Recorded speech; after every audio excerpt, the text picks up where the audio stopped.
மனதிலே ஏற்படக்கூடிய அமல், மனதிலே பொறாமை கொள்ளாமல் இருப்பது, வஞ்சக எண்ணம் இல்லாமல் இருப்பது, தீமைகள் இல்லாமல் இருப்பது, புறம் பேசாமல் இருப்பது, இதுவெல்லாம் கல்வை சேர்ந்த அமல்கள்.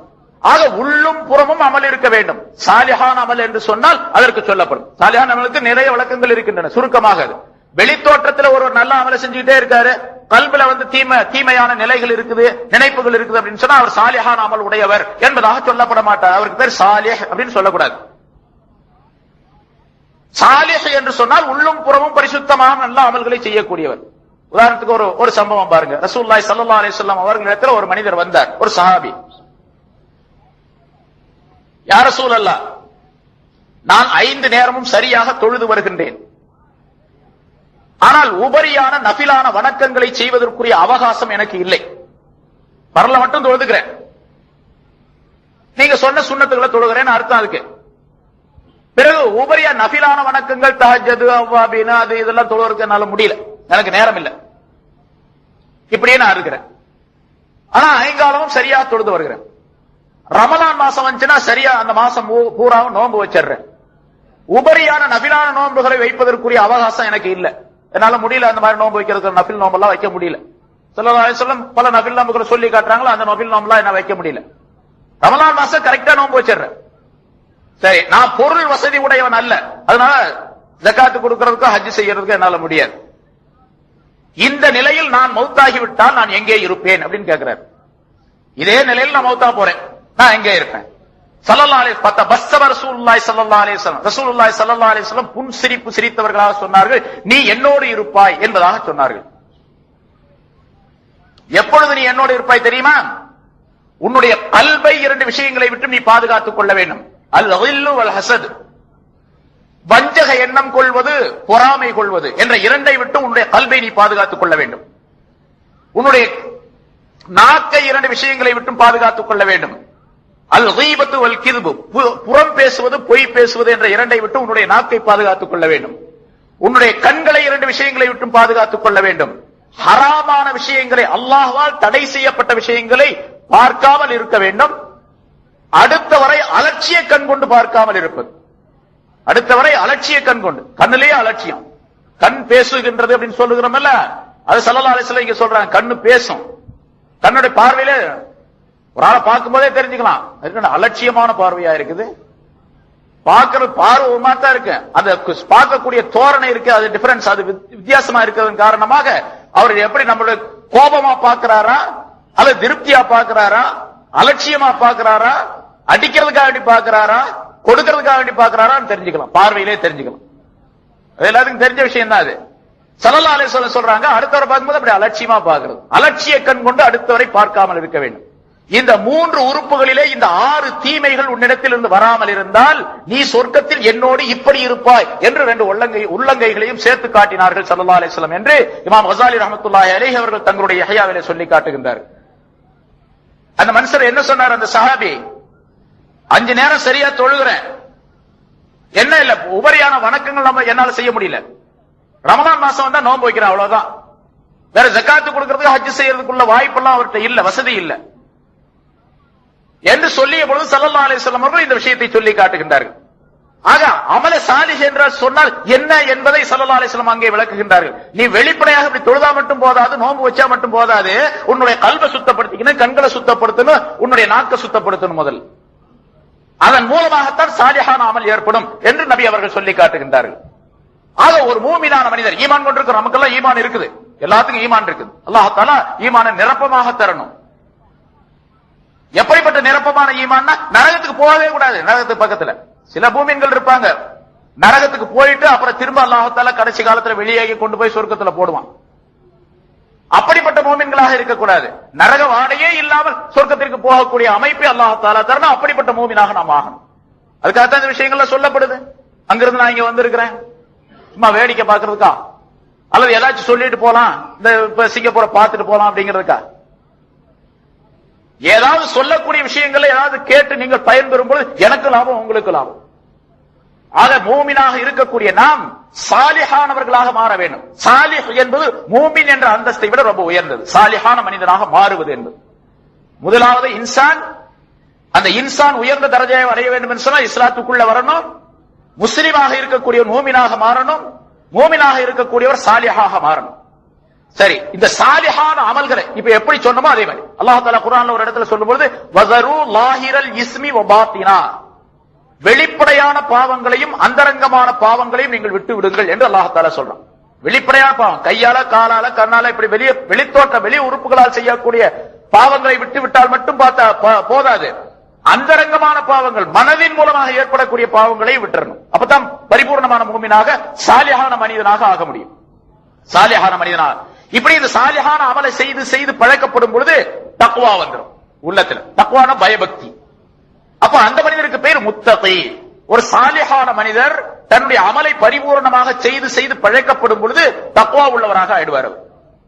முத்தகி என்று பெயர் வந்து தக்வா என்பது இருக்குது பாருங்க, அதுதான் எல்லா அமல்களுக்கும் அடிப்படை, எல்லா நன்மைகளுக்கும் அடிப்படை. எந்த நன்மை செய்ய வேண்டும் என்று சொன்னாலும் சரி அதுக்கு தக்வா வேணும். சரி, இந்த அமல்கள் இருக்கு பாருங்க, தொழுகிறோம், நோன்பு வைக்கிறோம், ஜகாத் கொடுக்கிறோம், ஹஜ் செய்யறோம், இன்னும் நல்ல அமல்கள் எல்லாம் செய்யறோம். இந்த நல்ல அமல்களுடைய பிரதிபலன், அதனுடைய விளைவு என்னன்னு சொன்னா தக்வாதாரியா ஆவணும். நோம்பை பத்தி பாருங்க, லஅல்லக்கும் தத்தகூன், நீங்கள் முத்தகீன்களாக ஆவதற்காக வேண்டி என்று அல்லாஹ் தஆலா சொல்லுகின்றான். தாலிகல் கிதாப் லா ரைப ஃபீஹி ஹுதல் லில் முத்தகீன், இது முத்தகீன்களுக்கு நேர் வழி காட்டும் என்று அல்லாஹ் தஆலா சொல்லுகின்றான். ஆக தக்வா உடையவர்களாக தான் இருக்கணும். இந்த தக்வாங்கிறது எப்ப வரும்?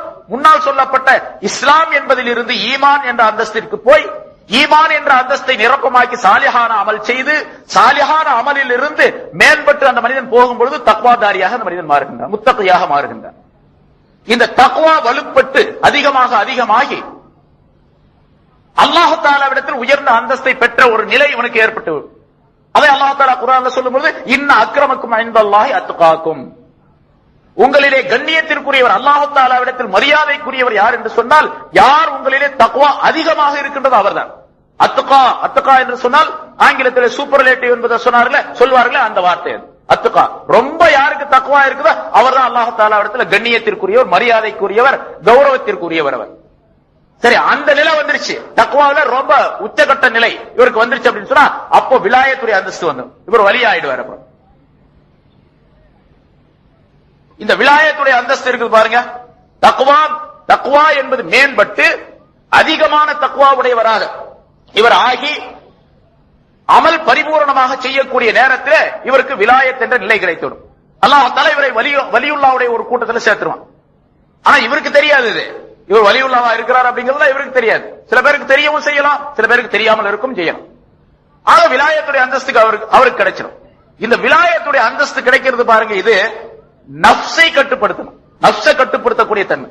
தக்வா என்பது நஃப்ஸை கட்டுப்படுத்தக்கூடிய உச்சகட்ட நிலைக்கு தக்வா என்பதாக சொல்லப்படும்.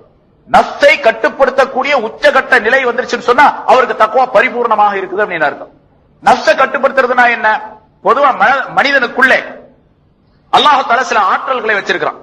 4 விதமான ஆற்றல்கள் மனிதனுடைய உடலுக்குள்ளே இருக்குது. ஒன்னு ரூஹ், ரூஹ் தான் எல்லாத்தையும் இயக்குது. ரூஹ் என்பது எல்லா பொருள்களையும் எல்லா உறுப்புகளையும் இயக்கக்கூடிய கருவியாக அல்லாஹ் தஆலா ரூஹை, உயிரை ஆக்கி வச்சிருக்கான். 2வது நஃப்ஸ், 3வது கல்பு, 4வது அகல் என்று 4 அற்புதமான பொருள்களை அல்லாஹ் தஆலா மனிதனுடைய உடலுக்குள்ள வச்சிருக்கான். இந்த எல்லாத்துக்கும் தலைமையாக இருக்கக்கூடியது ரூஹ், எல்லாத்தையும் இயக்கக்கூடியது ரூஹ். அகலை, கல்பை, நஃப்ஸை, பிறகு உடலை, ஜஸத், இந்த உடலை எல்லாத்தையும் இயக்கக்கூடியது ரூஹ். சரி, இந்த நஃப்ஸ் என்றால் என்ன அப்படிங்கறத மட்டும் தெரிஞ்சுக்கோ. நஃப்ஸ்ன்னு சொன்னா மனிதனுக்குள்ள தீமையை தூண்டிவிடக்கூடிய ஒரு ஆற்றல், ஒரு சக்தி அல்லாஹ் தஆலா வச்சிருக்கான். இதே ஆரம்ப காலத்துல மனிதனை படைப்பதற்கு முன்னாலேயே அல்லாஹ் தஆலா இந்த ரூஹை, நஃப்ஸை, அகலு, கல்பு இவற்றை எல்லாம் அல்லாஹ் தஆலா படைச்சான். அதற்கு முன்னதாகவே படைச்சான். இந்த நஃப்ஸை அல்லாஹ் தஆலா முதலாக அல்லாஹ் தஆலா அகலை படைச்சு, அகல் என்ற அறிவை படைத்த, அறிவு, அகல் தான் அறிவு. அகல் அகலு கல்பு அப்படின்னு சொன்னா, கல்புன்னு சொன்னா இதயம், இதயம் சொன்னா இந்த உடலுடைய இந்த நெஞ்சில இடது பக்கத்தில் இருக்கக்கூடிய அந்த சதை துண்டு இருக்குது, அதல்ல கல்பு. அது கல்பு என்று எதை அல்லாஹ் ரசூல் குறிப்பிடுகின்றார்களோ, அல்லாஹ் தஆலா குர்ஆன்ல சொல்றானோ, ரசூல் ஸல்லல்லாஹு அலைஹி வஸல்லம் ஹதீஸ்ல சொல்றாங்களோ, உங்க கல்பை சுத்தமா வச்சுக்கங்க அப்படின்னு சொல்லப்படுகிறதா, அந்த கல்பை காட்டி தரக்கூடிய வெளிப்படையான ஒரு உறுப்பு தான் இது. கல்புங்கிறது இதல்ல. இதுவல்ல கல்பு. கல்பு அந்த ஆற்றலை காட்டித்தரக்கூடிய பொருளாக அல்லாஹ் இந்த கல்பை வச்சிருக்கான். இந்த உடலுக்குரிய எல்லா சக்திகளையும் உண்டாக்கி தருவதற்கு ரத்த ஓட்டத்திற்கு மர்க்கஸாக அல்லாஹ் அதனை ஆக்கி வச்சிருக்கான் கல்பு என்பது. சரி, இது இப்படி சொல்லிட்டு போற இது வேற பக்கம் போயிடும். ஆக அல்லாஹ் தஆலா மனிதனுடைய உடலுக்குள்ள இப்படி 4 அதே மாதிரி தான் அக்கல் அப்படிங்கிறது அப்படித்தான். அக்கல் என்பதை அல்லாஹ் தஆலா முதலாக படைத்து ஆலமுல் அர்வாஹ் ஆலமத்துல அக்கலை படைச்சு, அக்கல்னா அறிவு, அறிவை படைச்சு நீங்க வா அப்படின்னு கூப்பிட்டானா வந்துச்சு, போன்னு சொன்னா போச்சு, உட்காருன்னு சொன்னா உட்கார்ந்துச்சு, எந்திரின்னு சொன்னா எந்திரிச்சிச்சு. நீ யாரு நான் யாருன்னு கேட்டான். யா அல்லாஹ் நீ என்னுடைய ரப்பு நான் உன்னுடைய அடிமை அப்படின்னு சொல்லிச்சு அந்த அக்கல். சரி நீ நல்ல புள்ள அப்படின்னு சொல்லி அல்லாஹ் தஆலா இருக்க வச்சான். உன்னை மனுஷன் இன்சான்ட்ட நான் வைக்கிறேன் அப்படின்னு சொன்னான். பிறகு நப்ச படைச்சா அல்லாஹ் தஆலா. நப்ச படைச்சு நீ வான்னு கூப்பிட்டான், போன்னு சொன்னா எதுவுமே செய்யல, அது அப்படியே உட்கார்ந்து இருந்துச்சு. சொன்ன இருந்த இடத்துல அப்படியே உட்கார்ந்து இருக்குது. நீ யாரு நான் யாருன்னு கேட்டானா அல்லாஹ் தஆலா. நீ தான் நான் தான் அப்படின்னு. அதுதான் அந்த நப்சு இருக்கிற இடத்துல அனானியத்து, நான் தான். அனானியத்துன்னு சொன்னா நான் தான் அப்படிங்கிறது. நான்கிற அனானியத்து இருக்கும்போது அந்த மனுஷன் உயரவே முடியாது. உலகத்திலே உயர்ந்து போக முடியாது, ஆகிரத்திலே உயர முடியாது. நான் தான் நீ தான் அப்படின்னு. ஓ உனக்கு ரொம்ப திமிரு அப்படின்னு சொல்லிட்டு அல்லாஹ் தஆலா இதை கொண்டு போய் நரகத்துல போடு அப்படின்னு சொன்னான். 100 வருஷம் நரகத்துல போட்டு நரக வேதனை தரப்பட்டது, அதுக்கு நரக நெருப்புல வாட்டப்பட்டது. பிறகு 100 வருஷத்துக்கு பின்னால அதை கொண்டு வந்து வெளியே வச்சு இப்ப சொல்லு நீ யாரு நான் யாருன்னு கேடு.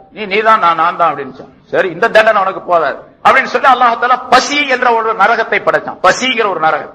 அந்த பசி என்ற நரகத்துல போட்டு 100 வருஷம் வாட்டும்படியாக அல்லாஹ் தஆலா கட்டளையிட்டார். 100 வருஷம் பசி என்ற நரகத்தில் போட்டு வாட்டப்பட்ட பின்னால் அது கொண்டு வரப்பட்டு இப்ப சொல்லு நீ யாரு நான் யாரு. யா அல்லாஹ் நீ என்னுடைய ரப்பு நான் உன்னுடைய அடிமை அப்படின்னு போடு. அதனாலதான் இந்த நப்ச எந்த இன்சானுக்கு வச்சானோ அந்த இன்சானுக்கு அல்லாஹ் தஆலா பசியை கொடுத்து இந்த நப்ச அடக்கிறதுக்காக வேண்டி. சரி இவன் பட்னியா இருப்பானா சும்மா இருந்தா, ஏதாச்சும் சொல்லாம சும்மா இருந்தா பட்னியா இருந்து நப்ச கட்டுப்படுத்துவானா? கட்டுப்படுத்த மாட்டான் அவன். அப்படிங்கிறதுக்காக வேண்டி அல்லாஹ் தஆலா வருஷத்துக்கு ஒரு தடவை நோன்பு வை, சரியா ஒரு மாசம் பட்னியா கெட நப்சனியா கட்டுப்படுத்து என்று அல்லாஹ் தஆலா நோன்பை விதியாக்கினான். நோன்பை விதியாக்குனது நப்சின் காரணமாக. இந்த நப்சு ஒழுங்கா பதில் சொல்லிச்சுன்னா நோன்பு கூட வந்திருக்காங்க. ஆக மனிதனுக்குள்ளே நப்சு என்பது ஒன்று இருக்கிறது. இந்த நப்சு இருக்குது ஆரம்பத்தில் அல்லாஹ் தஆலாவிட்ட தகராறு பண்ணி இருக்குது. அது நம்மகிட்ட இருந்தா எப்படி இருக்கும்? அப்போ அதனால எப்பவுமே தகராறு பிடிச்சதுதான் இது. அதனால அல்லாஹ் குர்ஆன்ல சொல்றான், இன்னன் நப்ஸல் அம்மாரத்தும் பிஸ்ஸூ. நப்சு இருக்கின்றதே அது எப்பொழுதுமே தீமையைத்தான் சொல்லிக் கொண்டே இருக்கும், நன்மையை சொல்லவே சொல்லாதது. அந்த நப்ச கொஞ்சம் பக்குவப்படுத்த நோன்பு வச்சு கொஞ்சம் நன்மைகளை செஞ்சு கொஞ்சம் கஷ்டமான வேலைகளை கொடுத்து, கஷ்டமான வேலையை கொடுத்து நேற்று சொன்னோம்ல 8 ரக்காத் தொழுதுட்டு போனா அது கஷ்டம் அல்ல, 20 ரக்காத் தொழுகணும். 20 ரக்காத் தொழுகிறதோட அப்புறம் 20 ரக்காத் தொழுதுட்டு வந்து கொஞ்ச நேரம் குர்ஆன் ஓதணும். ராத்திரியில ரமலானுடைய காலங்கள்ல பகல்லாம் நோன்பு வைக்கணும், ராத்திரில 20 ரக்காத்து தொழுகணும், அப்புறம் அதுக்கு பின்னால குர்ஆன் ஓதணும், அப்புறம் தஹஜ்ஜுக்கு எந்திரிக்கணும், பிறகு தஹஜ்ஜத் தொழுது போட்டு சஹர் செய்யணும். இதுபடி எல்லாம் கஷ்டம் கொடுத்தா தான் அந்த நப்சு பக்குவப்படும். 8 ரக்காத்து தொழுகணும் அப்படின்னு சொல்றவங்க நப்ச கஷ்டப்படுத்த கூடாது அப்படிங்கிறாங்க. நப்செல்லாம் பக்குவப்படுத்தாதீங்க, அப்படியே இருக்கட்டும் அது அப்படின்னு சொல்லக்கூடிய கூட்டம். ஆக நப்சை கட்டுப்படுத்துவதற்காக வேண்டி அல்லாஹ் தஆலா சில விதிமுறைகளை ஆக்கி வச்சிருக்கிறான். இப்படி நன்மைகளை செய்து செய்து பழக்கப்படுத்தி அந்த நப்சை தன்னுடைய கட்டுப்பாட்டுக்குள் கொண்டு வரும் பொழுது இப்போ நப்சு தீமை செய்யறது கொஞ்சம் கொஞ்சமா விடும். 2வது தரஜாவுக்கு வருது. 2வது தரஜா வரும்பொழுது நப்சே முல்ஹிமா அப்படின்னு பேர் பெறுது. நப்ச அம்மாரா என்பதிலிருந்து நப்ச முல்ஹிமா அப்படின்னு பேர் வரும். நப்ச முல்ஹிமா என்று சொன்னால் நப்ச லவ்வாமான் பேரு. 2வது நப்ச லவ்வாமா. லவ்வாமா என்று சொன்னால் பழித்து கூறுதல் என்பதாக பொருள். அதற்கு ஏதாவது ஒரு பாவத்தை செஞ்சிட்டோம், அடடா பாவத்தை செஞ்சு போட்டோமே அப்படின்னு சொல்லிட்டு ஒரு கவலை ஏற்பட்டு நப்சே இனிமேல் நீ பாவம் செய்யாதே அப்படின்னு சொல்லிட்டு செய்த பாவத்திற்காக வேண்டி வருந்தி மன்னிப்பு தேடக்கூடிய ஒரு சூழ்நிலை ஏற்படும். அந்த நிலை ஒரு மனிதனிடத்தில் ஏற்பட்டால் அந்த மனுஷனுக்கு நப்ச லவ்வாமா வந்துருச்சுன்னு அர்த்தம். நப்ச அம்மாராவிலிருந்து நப்ச லவ்வாமாவுக்கு வந்துட்டார் அவர். சரி, இன்னும் கொஞ்சம் அந்த நப்ச பக்குவப்படுத்தி நன்மைகளையே செய்ய வேண்டும் என்ற ஒரு தூண்டுதலை ஏற்படுத்தி கொண்டால் அந்த நப்சுக்கு பெயர் நப்ச முல்ஹிமா. நன்மைகளையே அதிகமாக செய்வதற்கு தூண்டுதல் செய்யும் அது நப்ச முல்ஹிமா. நன்மைகளை இல்ஹாமாக சொல்லக்கூடிய ஒரு நப்ஸ் என்பதாக பொருள். அதற்கு தீமைகளை கொஞ்சமா தான் செய்யுது, நன்மைகளை அதிகமா செஞ்சுக்கிட்டே இருக்கு. எப்போது சில நேரங்களில் தீமைகளை செஞ்சுட்டா ரொம்ப கஷ்டப்படுவார், அவர் ரொம்ப வருந்துவார், கவலைப்படுவார். அல்லாஹ் தஆலாவிடத்தில் கண்ணீர் சிந்தி கையேந்தி அல்லாஹ்விடத்தில் மன்னிப்பு கேட்டுக் கொள்வார். இந்த நிலை ஒரு மனிதனிடத்தில் வந்துச்சுன்னா அந்த மனுஷனுடைய நப்சு 3வது தரஜாவுக்கு வந்துருச்சு, நப்ச முல்ஹிமாவுக்கு வந்துருச்சு. இந்த நப்ச முல்ஹிமா என்பதை பக்குவப்படுத்தி நல்ல அமல்களை அதிகமாக செய்து பயிற்சி எடுத்துக்கொண்டு அதை மேம்பாட்டுக்கு கொண்டு வரும் பொழுது அந்த நப்சுக்கு பெயர் முத்துமஇன்னா என்று பெயர் வந்தோம். 4வது நப்ச அம்மாரா, லவ்வாமா, முல்ஹிமா, முத்துமஇன்னா 4வது தரஜா. இந்த முத்துமஇன்னா என்ற அந்த அமைப்புக்கு அந்த நிலைக்கு வந்து விட்டால் பாவங்களை செய்யவே மாட்டார். எப்பாவது ஏதாவது ஒரு சூழ்நிலையிலே ஒரு சின்ன தவறுகள் ஏதாவது செஞ்சுட்டா, சின்ன சின்ன தவறுகள், ரேசான தவறுகள் அப்படி செஞ்சுட்டா கூட அவருக்கு கஷ்டமா இருக்கும், ரொம்ப கவலைப்படுவார். இப்ப அந்த நிலை வந்துருச்சு அப்படின்னு சொன்னா பாவமே செய்யறதே இல்ல, நன்மைகளைத்தான் செஞ்சுக்கிட்டே இருப்பாரு. உலகத்தினுடைய வாழ்க்கையில் அதிகமாக பற்றுதல் இருக்காது, ஆகிரத்தை பற்றி சிந்தனை அதிகமாக இருக்கும், அல்லாஹ்வை பற்றி பயம் அதிகமாக இருக்கும், தன்னை பற்றி கவலை இருக்கும், அடுத்தவர்களை பற்றி கவலை இருக்கும். இப்படி எல்லா சூழ்நிலைகள் வந்துவிட்டால் அவருக்கு நப்சு முத்துமஇன்னா வந்துருச்சுன்னு அர்த்தம். ஆக ஒரு மனிதன் சாதாரண விலாயத்துடைய அந்தஸ்தை பெறுவதற்கு நப்ச முத்துமஇன்னாவுக்கு வரணும். நம்ம எல்லாம் வந்திருக்கிறோமா அப்படின்னு கேட்டா அப்படி யாரையும் சொல்லவே முடியாது. நப்ச முத்துமஇன்னாவுக்கு வரக்கூடிய ஆளுங்கிறது ரொம்ப ரேர், ரொம்ப கம்மியான ஆள். அது இந்த காலத்துல குறிப்பா இருக்கலாம், நமக்கு தெரியல வெளியே. அதாவது என்ன போல ஆளுகள்லாம் அந்த மாதிரி வர முடியாது. நப்ச முத்துமஇன்னாவுக்கு வர்றது ரொம்ப கஷ்டம், விலாயத்துடைய அந்தஸ்துக்கு வர்றது ரொம்ப கஷ்டம். ஆக விலாயத்துடைய அந்தஸ்துக்கு வரணும் அப்படின்னு சொன்னா அவர் நப்ச முத்துமஇன்னாவுக்கு வந்து ஆகணும் கண்டிப்பா. அதனால்தான் அப்படிப்பட்ட ஒரு மனிதர் இந்த உலகத்தை விட்டு செல்லும் பொழுது அல்லாஹ் தஆலா அந்த மனிதரை கூப்பிட்டு சொல்லுகின்றான் குர்ஆனிலே, யா அய்யத்துஹன் நப்சுல் முத்மஇன்னா, அமைதி பெற்ற நப்சே, யா அய்யத்துஹல் முத்மஇன்னா இர்ஜிஇ இலா ரப்பிகி, உன்னுடைய ரப்பின் பக்கம் நீ மீண்டு வருவாயாக, போன இடத்துக்கு திரும்பி வருவாயாக என்று அல்லாஹ் தஆலா அந்த நப்சை கூப்பிடுறான், அழைக்கிறாங்க. யா அய்யத்துஹன் நப்சுல் முத்மஇன்னா, அமைதி பெற்ற நப்சே, இர்ஜிஇ, நீ திரும்பி வருவாயாக. இர்ஜிஇ என்று சொன்னா இங்கிருந்து தான் முதல்ல போன, அதனால இங்கே திரும்பி வான்னு கூப்பிடுறான் அல்லாஹ் தஆலா. இர்ஜிஇ இலா ரப்பிகி ராலியத்தம் மர்லியா, நீ அல்லாஹ்வை பற்றி திருப்தி கொண்டவனாகவும், மர்லியா அல்லாஹ்வினால் நீ திருப்தி கொள்ளப்பட்டவனாகவும் திரும்பி வருவாயாக. ஃபதுகுலி ஃபீ இபாதி வதுகுலி ஜன்னதி, என்னுடைய நல்லடியார்களுடைய கூட்டத்திலே நீ சேர்ந்து கொள்வாயாக, என்னுடைய சொர்க்கத்திலே நுழைந்து கொள்வாயாக என்று அந்த நப்சுக்கு அல்லாஹ் தஆலா நற்செய்தி சொல்லி அழைக்கின்றான் என்பதாக அல்லாஹ் தஆலா குர்ஆனிலே சொல்லி காட்டுகின்றான். இந்த நப்சு வந்துருச்சு, அவர் விலாயத்துடைய அந்தஸ்துக்கு வந்துட்டார். இப்ப விலாயத்துடைய அந்தஸ்துக்கு வர்றது எத்தனை தரஜாங்க? இன்சான் என்பதிலிருந்து ஒரு மனிதன் முஸ்லிமாக ஆகி, முஸ்லிம் என்பவர் மூமினாக ஆகி, மூமின் என்பவர் சாலிஹான அமல் உடையவராக சாலிஹ் என்ற பெயரை பெற்று, சாலிஹ் என்பவர் முத்தகி என்ற பெயரை பெற்று, முத்தகி என்பவர் பிறகு முத்மஇன்னா என்ற நப்சுடையவராக ஆக்கப்பட்டு வலி என்ற விலாயத் என்ற அந்தஸ்தை பெற வேண்டும்.